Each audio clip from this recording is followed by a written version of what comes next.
UPSC का craze जितना हमारे देश में है उससे कई ज्यादा इस परीक्षा में सफल होने का सपना अन्य देश के युवा भी देखते हैं। लेकिन अब सवाल ये आता है कि क्या यूपीएससी परीक्षा में भारत के अलावा अन्य देश के युवा भी हिस्सा ले सकते हैं? तो दोस्तों, इसका जवाब है हाँ, बिल्कुल ले सकते हैं। लेकिन कुछ ही देशों को इसमें हिस्सा लेने की इजाजत है। अब आप सभी के मन में ये सवाल आ रहा होगा कि क्या उनके लिए रूल्स भी सेम होते हैं, और आखिर वो कौन कौन से देश है जो यूपीएससी में हिस्सा ले सकते हैं। तो आपके सभी सवालों के जवाब आपको हमारी इस वीडियो में मिल जाएंगे, इसलिए इस वीडियो को लास्ट तक जरूर देखें।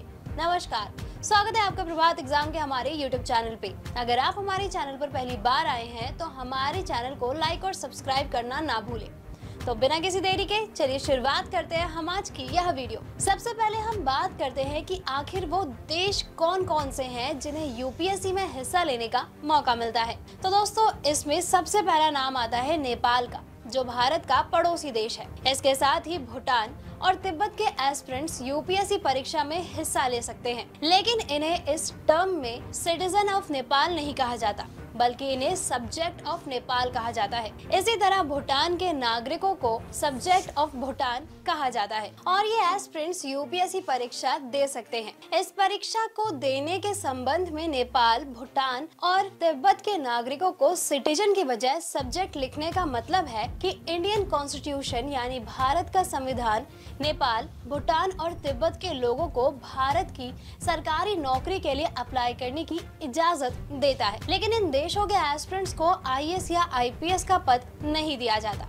इसके अलावा उन्हें अन्य सभी पद दिए जा सकते हैं, लेकिन ग्रेड ए सर्विस इन्हें अलॉट नहीं की जाती। वहीं अगर इन देशों का एस्पिरेंट भारत में 1 जनवरी 1962 से पहले से रहता है तो वे इस पद के लिए यानी आईएएस आईपीएस के पद के लिए एलिजिबल होता है। इस स्थिति में भारत, नेपाल, भूटान के अलावा तिब्बती शरणार्थी जो 1 जनवरी 1962 से पहले भारत में स्थायी रूप से बसने के इरादे से आए हैं, वे भी यूपीएससी सिविल सेवा परीक्षा के लिए आवेदन कर सकते हैं। साथ ही भारतीय मूल का व्यक्ति जो पाकिस्तान, बर्मा, श्रीलंका, पूर्व अफ्रीकी देशों केन्या, युगांडा, संयुक्त गणराज्य, तंजानिया, जिम्बाब्वे, मालवीय, इथियोपिया, जैरो और वियतनाम से भारत में स्थायी रूप से बसने का इरादा लेकर आए हैं, वह भी इस परीक्षा को देने के लिए एलिजिबल होते हैं। लेकिन इस परीक्षा में हिस्सा लेने के लिए उन्हें यहाँ की ही भाषाओं का इस्तेमाल करना होगा, क्योंकि भारत में केवल उन्हीं भाषाओं में यूपीएससी परीक्षा कंडक्ट करवाई जाती है